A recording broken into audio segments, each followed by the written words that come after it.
Usa ka pagtuo, usa ka tingog, usa ka katawhan.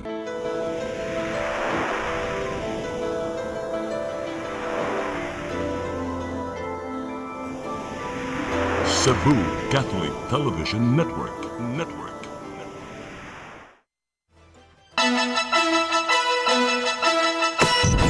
Uluhan sa mga balita sa Sayri 47. Mga gubaong karsada og taytayan sa norte, ayuhon, gastuhan og dulan usa ka bilyon ka pesos. Pagpanindot sa mga kadalanan sa dakbayan sa Lapu-Lapu alang sa ASEAN Summit sunod tuig, sugdan na usab.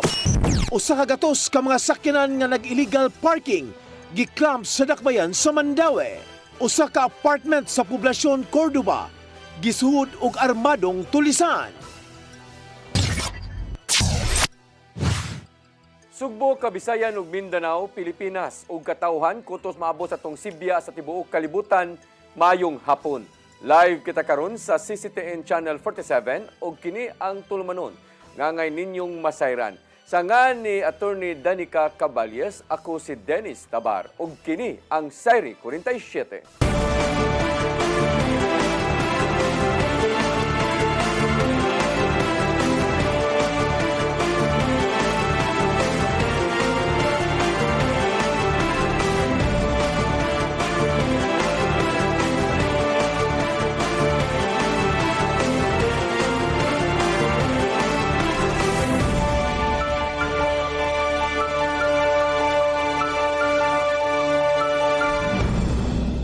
Og karon sa kompletong detalye sa atong mga balita, pagpayo sa mga gubaong karsada ug taytayan sa norte, unahon sa Kapitolyo, ubos kini sa Task Force Combate Cebu. Dulaan sa ka bilyon ka pesos ang giuyunan nga gamitong pundo alang sa rehabilitation program. Ang kasayuran ihatod ni Gian Navarro. Gikumpirmar ni Assistant Provincial Administrator Aldwin M. Paces nga mabot sa 913 million pesos ang gamiton sa Kapitolyo alang sa nagpadayong Recovery and Rehabilitation Program. Giuyunan sa Provincial Disaster Risk Reduction and Management Council ang maong pundo ubos sa Task Force Combate Cebu aron matabangan ang mga apektado sa magnitude 6.10 nga linog sa norte. Nagagikan among pundo sa 542 million pesos nga Disaster Trust Fund natong 2020 hangtod 2025. Apil usab ang 371 million pesos nga PDRRM Fund karong tuiga. Matud di emphasis nga unahon sa pagpayo ang mga nangagubang karsada ug taytayan gikan sa 11 ka mga Northern Cebu LGUs nga mukabat ngadto sa 238 million pesos. Magpatabang sila sa kadagkuan sa Department of Public Works and Highways aron sisihon kung asa man ang unahon sa pagpaayo. Nakita nila ang kamaynungdanon sa pagpaayo sa mga agianan aron mulahutay na ang rehabilitasyon ug pagpabangon sa kinabuhi sa mga apektado. Pero the role of the LGU is crucial ha kay wa pa mahuman ni mga roads. Ang role sa LGU is to look for diversion road. So sila na magbungkal ron, nagmatok ang Borbo, naghimo sila diversion road kay para magian lang gihapon. Pero that's quick fix, that's not fixing the roads or the bridges. Para lang ma-possible. Lisod man gud ang trade sa ma-disrupt kung wala gyud magian. Naingtad doon sa Task Force Combate Cebu ang pagpabangon usab sa agriculture sector. Diin, gahinan usab kini og 20 million pesos. Sa maong kadidad, ana sa 15 million pesos ang gamiton aron suportahan ang livestock and poultry production, ingon man ang pagpayo sa mga nangagubang nga farms. Tungod nini, nakita sa Department of Agriculture 7 nga kinahanglan makigalayon ng LGU sa gimong assessment sa mga nangagubang tamnanan ug uban pa aron masuta kung pila tanan-tanan ang danyos. Kini aron masusi kung unsa man nga dugang tabang ang mahatag gikan sa mga ahensya gawas sa naandang livelihood assistance programs nga gipatuman sa ahensya ngadto sa mga apektado.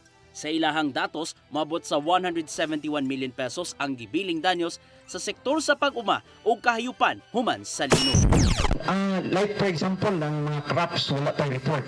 Ang mga local government units sa mga municipalities and cities. Wala pong ba kakuha og report ang province through the Provincial Agriculture Office for crops. Ian Navarro, CCTN News. Mga tunghaan sa siyudad sa Mandawi nahuman na og susi sa epekto sa pagtayog sa mga linog. Moabot sa 7 ka mga tunghaan ang apektado. Ang kasayuran ihatod ni Mary Rose Sagarino. Gikordo na kining bahin sa usa ka building sa Mandawi City Central Elementary School. Nangliki ang haligi niini human sa pagtayog sa nagsunod-sunod nga linog. Moabot sa 2 ka building sa tunghaan ang apektado. Ang usa sa atubangang bahin sa Gabaldon Heritage Building nga naguba usab ang haligi og beam niini. Matud sa Office of the Building Official nga moabot sa 7 ka mga school building ang naapektaran sa linog paghuman sa ilang reassessment sa mga tunghaan. Rest assured sa public nga di gyud na nato gamiton ang building unless we grants from the office of the building official. So ang last nilang information given to us is ang classroom is for retrofitting lang gid siya, dili for demolition kay kuan sad ang edad sa building it's 13 years pa man. Sa kasamtangan, ang City Central School ang nagpaabot pa sa opisyal nga clearance gikan sa OBO. Kaingon ta nga safe ra gyud ato ang mga schools except for those nga naadjud day mga damage, so gi-recommend namo siya for retrofitting. So gi-recommend nato siya sa engineering for program of works and estimates. Nagpatuman sila karon og blended learning. 70% ang online sa activity sheets, samtang 30% ang module nga ipanghatag sa mga ginikanan. Ang Mandawi adunay 48 ka mga pampublikong tunghaan. Hinuon gisiguro sa mga opisyal nga luwas ra ang kadaghanan niini. Matod sa syudad sa Mandawi nga adunay pipila ka mga pribadong kumpanya ang nipadayag nga motabang sa pag-ayo sa nagubang mga building. Nalipay ang city nga nag-express og interest. Napailain nga one company but yan na lang ang kanang pangitaag pagi. But swerte lang ta kay di kay daghan. Kay kibawa bitaw ta ang atong ACF is deficit pud.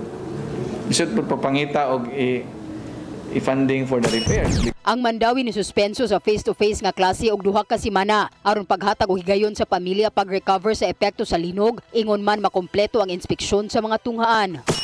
Mary Rose Sagarino, CCTN News. Department of Human Settlement and Development 7 naninguha nga mahuman ang modular housing units sa mihanang bahin sa Sugbo ning Buwana. Moabot sa 148 ka unit niini ang ibutang ngadto sa mga hilabihang giigo sa kusog nga linog. Ang kasayuran ihatod ni Gian Navarro. Gitinguha sa Department of Human Settlements and Development 7, kundi sud 7 nga humanon ang 148 modular housing units sa Northern Cebu sulod ning Buwana. Sa maong gidaghanon, anapa sa 70 ka mga modular smart houses ang gitaod na sa lungsod sa San Remigio, Daan Bantayan ug Bogo City. Gipuy ana ang 60 nini sa lungsod sa San Remigio ug 21 sa Daan Bantayan. Samtang gigamit sa Philippine Red Cross ang 4 ka modular units sa Bogo City aron himuon nilang opisina. Sanglit sila man ang nag-atiman sa mga nanimuyo sud sa giandam nilang tent city. Sumapa ni Assistant Regional Director Mark Lindugan nga dali hinon ang pagtaod sa mga modular units. Apan gyatagan usab nila og pagtagad sa disud ang mga apektado sa ubang dapit sa nasod sama na lang sa linog dito sa Davao Oriental. Si amo maingon nga within the week unta na human na siya, but of course we have challenges mangod sa supplies and sa paingon sa mga paingon dirod asagikan nga deliver pa, but definitely siya 45 record na siya mga 1 week na nabarog siya namo. Magkadawat usab og housing assistance gikan sa ahensya ang mga apektado sa magnitude 6.9 nga linog. 10,000 pesos ang madawat ngadto sa mga partially damaged og 30,000 pesos usab alang sa totally damaged nga panimay. Samtang gipangandaman nila ang himuong housing project ngadto sa mga apektado sa maong kusog nga linog. Pipila sa mga konsiderasyong gilantaw sa DSUD 7 mao ang kahimtang sayuta diin kinahanglan layo sa mga hazard-prone areas. Close coordination, most especially our regional director, with the local chief executives for the determination of that area. Kung where is the possible area na at least, at the very least, no, safe sa mga fault lines, layo sa fault lines, or at least safe siya. Ian Navarro, CCTN News. Mga kadalanan paninduton sa Lapu-Lapu City Government alang sa ASEAN Summit sa sunod nga tuig. Naninguha si Mayor Cindy King Chan nga mahuman ang drainage project sa Barangay Ibo karong tuiga kay magian kini sa mga delegado. Ang kasayuran ihatod ni Cristel Joy Felerca. Sa Enero 26 ngadto sa 30 sunod tuig, ipahigayon sa dakbayan sa Lapu-Lapu ang ASEAN Tourism Forum, kun diin gilauman ang 1,200 ngadto sa 1,500 ka mga delegates. Nibutyag si Mayor Cindy Chan nga sa habig sa LGU Lapu-Lapu, magsugod ng ilang pagpangandam para sa maong kalihukan.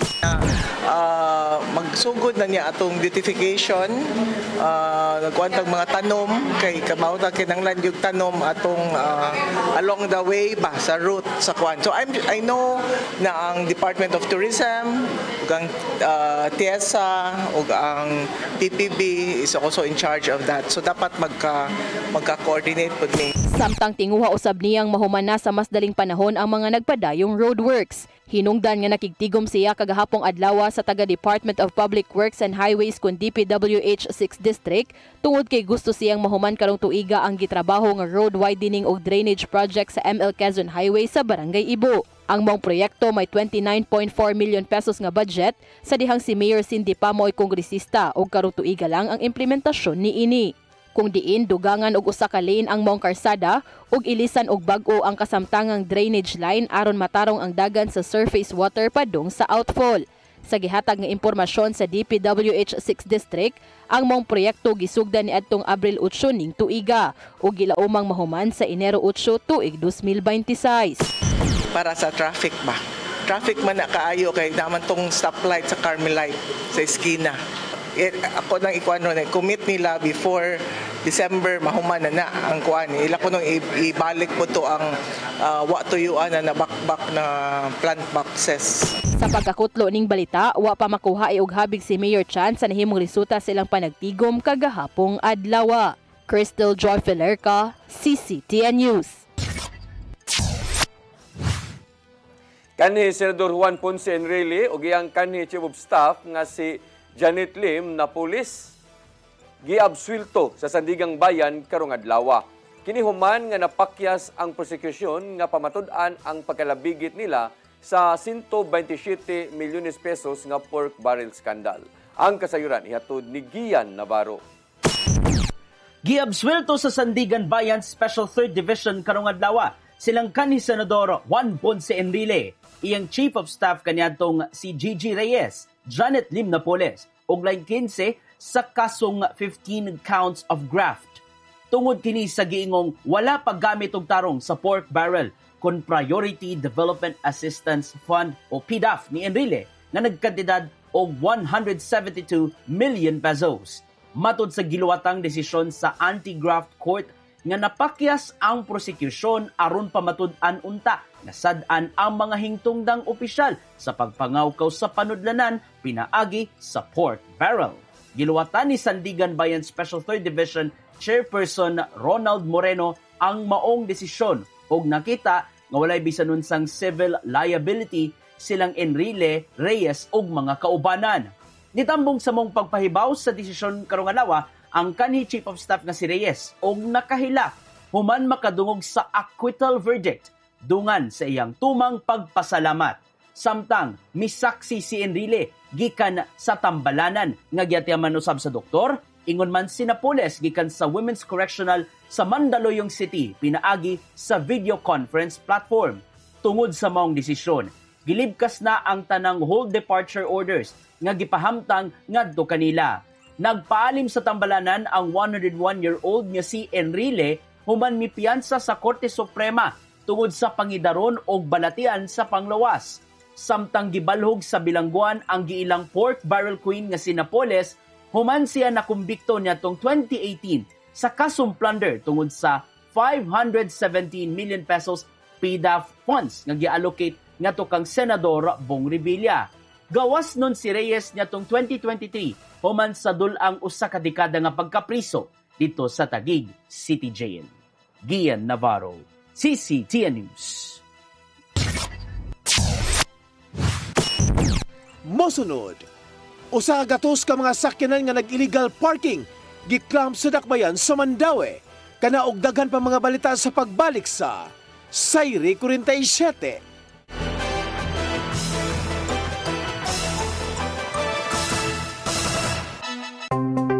Discover the beauty of the Philippines.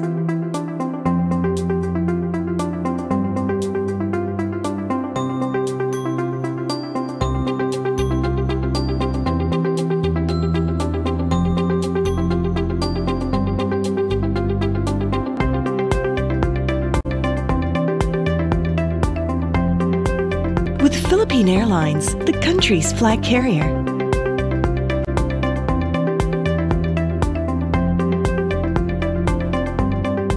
The airline that lets you feel the warmth of the nation.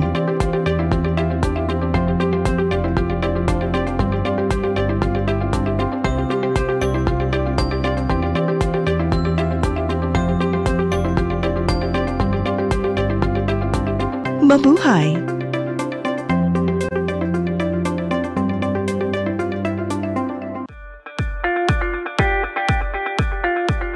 Congratulations! Nunito Tatay Dodong A. Lemchua, awarded as Cable TV Maverick, Father of Cable TV in the Philippines, given by Philippine Cable and Telecommunications Association Incorporated, PCTA, from Phil Products Group of Companies.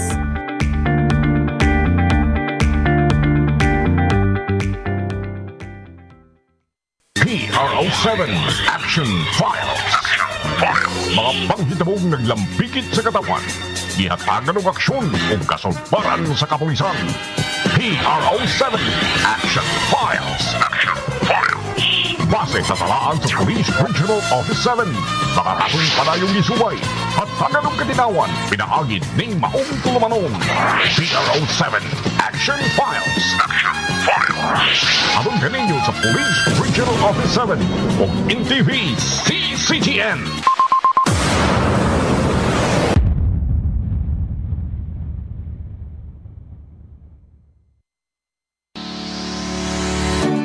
Looking for the best internet deals in Negros Oriental? Phil Products Negros is here to bring you fast, reliable, and affordable internet with plans made just for you.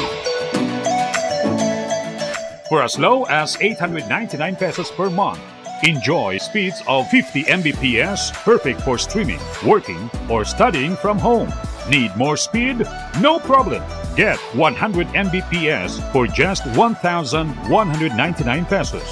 150 Mbps for only 1,499 pesos, or our fastest plan, 400 Mbps for just 2,399 pesos per month. Plus, you can add over 100 cable TV channels to your internet plan for just an additional 100 pesos per month. That's entertainment and lightning fast internet all in one.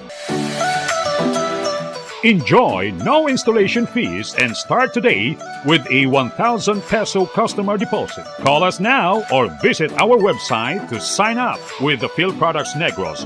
You get internet that's affordable, reliable, and local. Phil Products Negros, bringing you closer, faster. Call us at 0917-631-5240 or visit our website www.philproductsnegros.net or our Facebook page, Phil Products Dumaguete. Subscribe now. I am the God that healeth thee. I am the Lord, your healer. I sent my word and healed your disease. I am the Lord, your healer.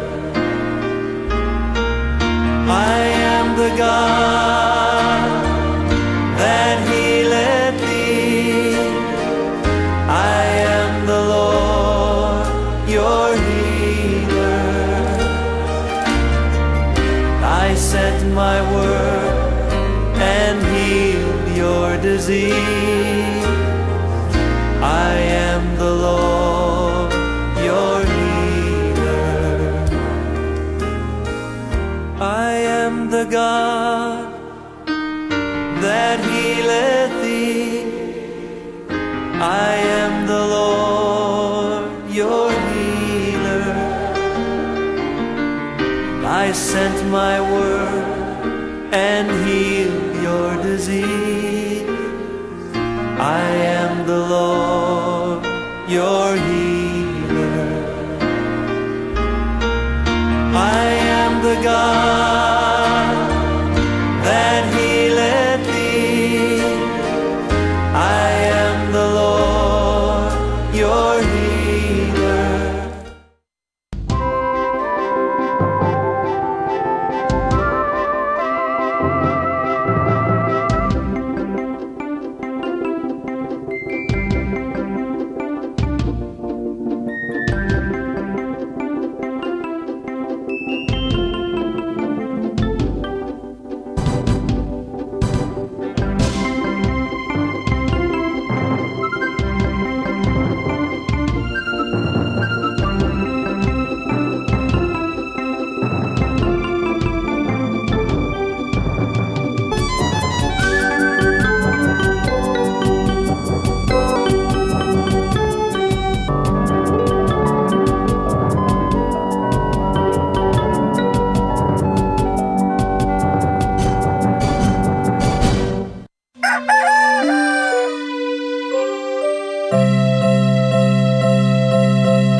Nangita pa mong gugog para internet sa kong anak, ma.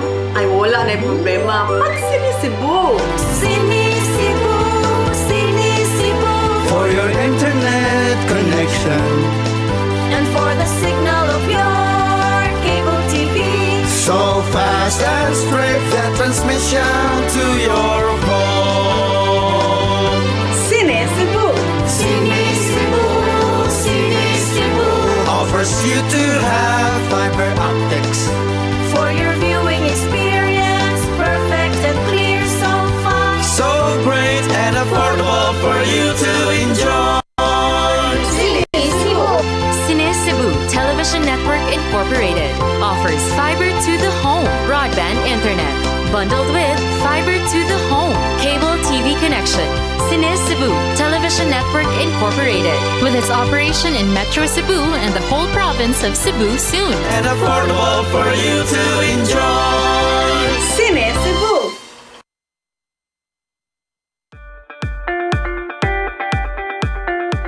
Congratulations! Nunito Tatay Dodong A. Lemchua, awarded as Cable TV Maverick, Father of Cable TV in the Philippines, given by Philippine Cable and Telecommunications Association Incorporated, PCTA, from Phil Products Group of Companies.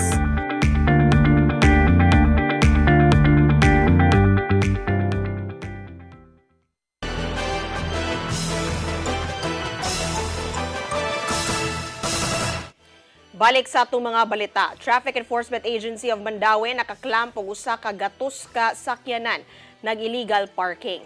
Moabot na sa dulan usa ka buwan nga gihingusgan ang operasyon batok niini. Ang kasiran hatod ni Mary Rose Sagarino. Sub-sub karon ang operasyon sa Traffic Enforcement Agency of Mandaue kun team batok sa mag-illegal parking. Sa ilang natala agikan sa uwahing simana sa Setyembre sa ilang striktong monitoring. Moabot na sa usa ka gatos ka mga sakyanan ang ilang naklamp. 1,500 pesos ang multa sa clamping, usa ka libo ka pesos sa illegal parking ug usa sad ka libo sa unattended vehicle. Usa sa mga gitutukan ang Adel Rosario Street ug SB Cabahog Street, din gikataho nga adunay daghang nagpataka og parking.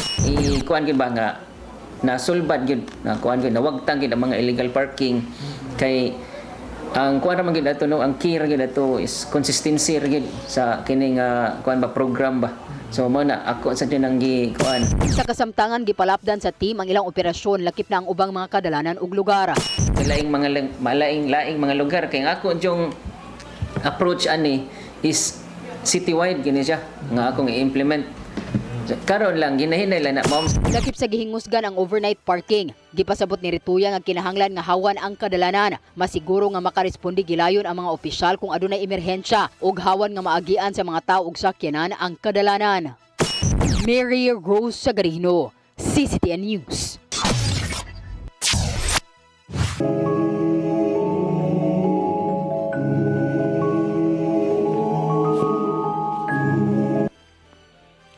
Magbutang og satellite bus terminal sa Cebu Provincial Government aron pangandaman ang pagdagsa sa mga manguliay karong kalagkalag weekend.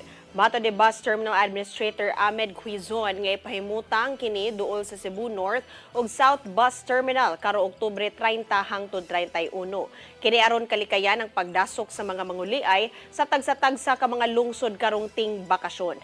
Alang sa mubiyahe paingon sa norte, adunay satellite bus terminal sa Ceres Transport Garage sa Mandaue Reclamation Area. Samtang ibutang ang laing satellite terminal sa Kinasang-an Pardo, syudad sa Sugbo alang sa manguli paingon sa Habagatan. Gipahinumduman ni Quizon ang mga bus nga adto lang sa Terminal Pasakyon o pakanaugon ang mga pasahero aron magpabiling luwas. Wala gikonsiderar ni Cebu City Mayor Nestor Archival ang mandatory nga paggamit og face mask tungod sa influenza-like illness. Apan giawhag niya ang paggamit niini kung adunay mga sintomas sa trangkaso aron dili mahanggap sa uban ang kagaw. Dugang pa ni Archival nga angayang pakigbatukan sa katawhan ang mga sintomas niini sama lang sa kalimpyo sa lawas ug palibot. Daan ang gitambagan sa Department of Health ang publiko nga dili angayang maalarma sa flu kay sagad kining mutumaw matag ber months. Giawhag usab ni Archival ang uban nga likayan ang pagkatap sa fake news bahin sa maong sakit. Every time nga naay mga areas nga gikan asa mo gikan kinahanglan mo magkaon maglimpyo gyud mo. Di possible kung naamoy natanaw nga areas magsakay mo jeepney, akong suggestion magmask lang mo. Di ba?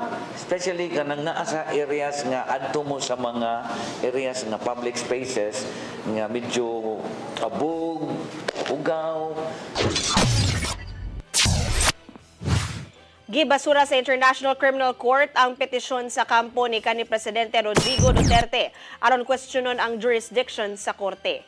May kalabot kini sa giatubang niyang kasong crimes against humanity tungod sa dugoong kampanya batok sa ginadiling drogas ato sa iyang pangatungdanan. Matod sa desisyon gikan sa ICC Pretrial Chamber nga aduna sila'y pagtugot nga padayonon ang maong kaso batok sa kanhi opisyal. Dugang pa nila nga mahimo nilang huptan ang maong kaso bisan og nahitabo ang maong krimen dinhi sa Pilipinas. Gibasura usab sa korte ang hangyo sa defense panel nga i-postpone una ang pagpagawas sa desisyon. Hinungdan nga magpadayon sa the Netherlands ang paghukom sa mamahimong dangatan kang Duterte. May padangat og pahasubo ang Korte Suprema ug Integrated Bar of the Philippines sa municipal judge nga namatay sa aksidente sa lungsod sa Pinamungahan. Gikaalarma sa IBP ang gidangatan ni Judge Carmila Rosario Pasquin tungod lang sa simple nga kalapasan sa traffic laws. Nanawagan ang grupo sa mga abogado nga pahugtan pa sa mga otoridad ang mga road safety measures aron dili na masubli ang maong insidente. Giila usab sa Korte Suprema ang mga maayong nahimo ni Pasquin isip presiding judge sa Municipal Trial Court. Namatay si Pasquin niadtong Miyerkules sa buntag human nagbangga ang duha ka motor diin samaran usab ang iyang kuyog.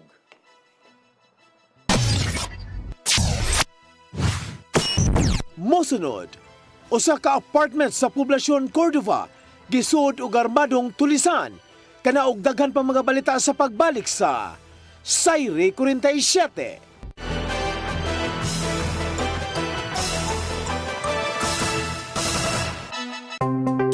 Discover the beauty of the Philippines.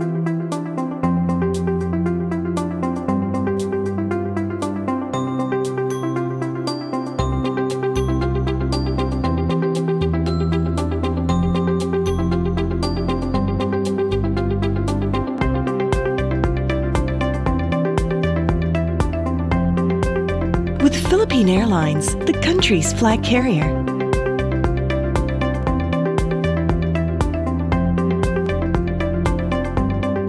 The airline that lets you feel the warmth of the nation.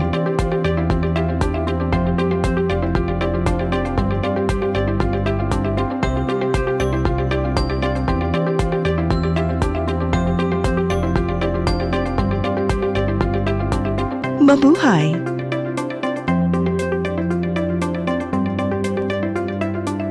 Press Briefing. Midweek reset. Real talk. From headlines to hot takes. This is Press Briefing, the show that has it all. Midweek, we cut through the noise and bring you the stories that actually matter. News, views, insider scoops, straight from the source. Right from the horse's mouth. Politics, public issues, community concerns, and controversy. We break it down. No filter, no filler. Press Briefing. Sharp, fearless, always relevant. Brought to you by the Cebu Press Club. Beyond the headlines, we are Cebu's voice. We are the voice of truth and reason in every town, in every season. With pens of light, we draw the line for justice, peace, and stories fine. Cebu Press Club, our banner flies beyond the noise, beneath the skies. Integrity, our step for people hand in hand beyond headlines. We proudly stand.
Nangita pa mong gusto para internet sa kong anak, ma'am. Ay, wala na yung problema. Pag Sinisibo! Sinisibo! Sinisibo! For your internet connection And for the signal of your cable TV. so fast and straight, that transmission to your home. Sinisibo! Sinisibo! Sinisibo! Offers you to have fiber optics For your viewing experience.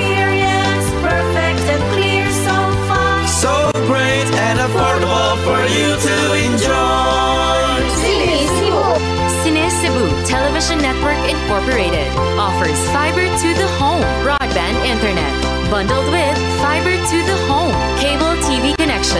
Cines Cebu Television Network Incorporated with its operation in Metro Cebu and the whole province of Cebu soon. And affordable for you to enjoy. Cine Cebu. Ang kinabuhi puno sa hagit. Sugpil na ka, Dri, ha? Ay, paginarte! Magdita ka! Puno sa pangutana. Bata pa gani ka kayo? Nagpuyab-puyab na ka? Kinsa man ang mga sakitin nato din ay karon ha, kinsa! Kung si buti mo'y pasabot, Daddy. Puno sa luha. Pagpili pa, ako nga imong anak o kanay imong mga babae. Kasuko. Yung nananado pa. Ano itang ka ni Papa? Apan bisan mangit-ngit pa ang imong kalibutan, aduna pa'y nagpahiping kahayag. Aduna ka pa'y kasumbungan. Mga laman, hanap na. Dear Tatay, Tunog na unlod na.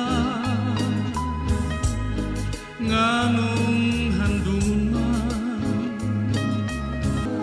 Wailaing paagi aron masabtan nato ang Biblia. Kinanglan nga doon natay relasyon kang Isus. Hangtod sa layan natong panaguban, daghang salamat. Shalom. Tunog na unlod na.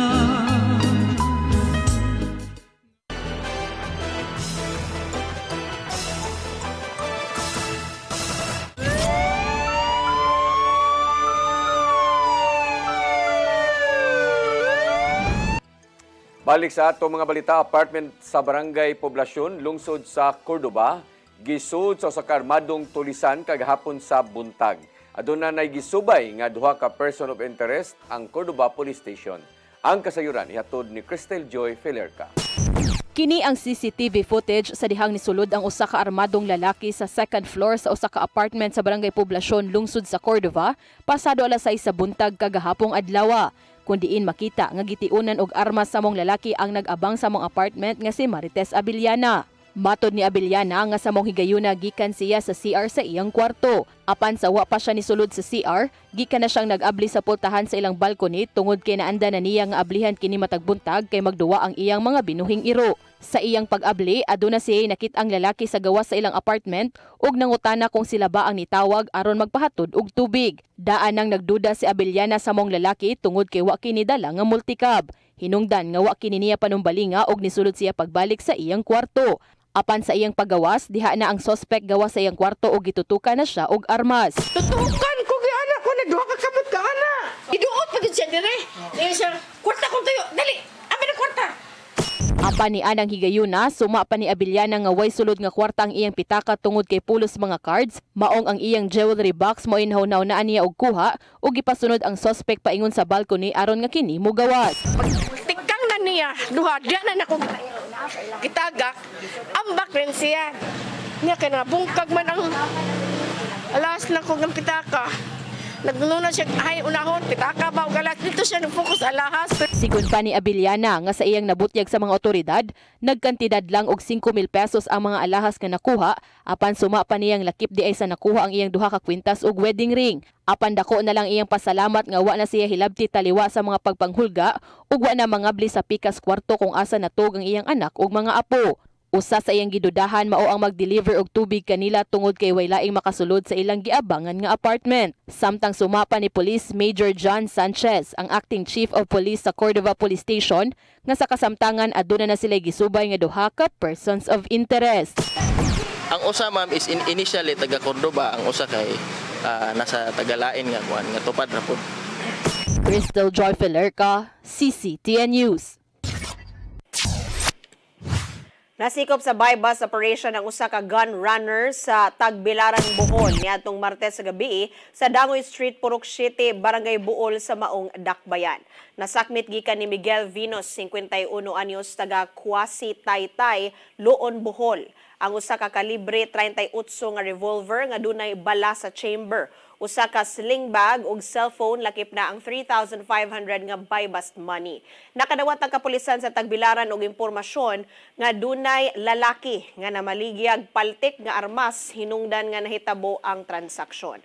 Nabalhog na sa custodial facility sa police station ang dinakpan o gipasakaan na og kasong kalapasan sa Republic Act 10591. Nadakpan sa kapulisan sa probinsya sa Sugbo ang tulo ka mga most wanted person sud sa duha ka adlaw. Una nadakpan si alias Renato, taga Barangay Tabunok, lungsod sa Tabuilan. Human giisyuhan og warrant of arrest sa kaso nga pagpanglugos. Lakip sa mga nasikop si alias Marvin, taga Barangay Kanamukan, lungsod sa Compostela, ug gipangita siya sa otoridad tungod sa kasong kalambigitan sa drugas. Nadakpan usab ang laing wanted nga si Mark Angel del Socorro, taga Barangay Manduang, lungsod sa Minganilla, ug adunay kaso nga pagpanglugos. Matod sa Cebu Provincial Police Office nga resulta kini sa paggamit sa e-warrant system ug pagbaton og lig-ong tracker teams. Mao kadto naglangkob sa atong mga balita sa Sayri 47. Ako si Dennis Tabar. Ako si Danica Caballes. Sangto Lunes po sa inyong paboritong tulumanon. Sayri 47.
Discover the beauty of the Philippines.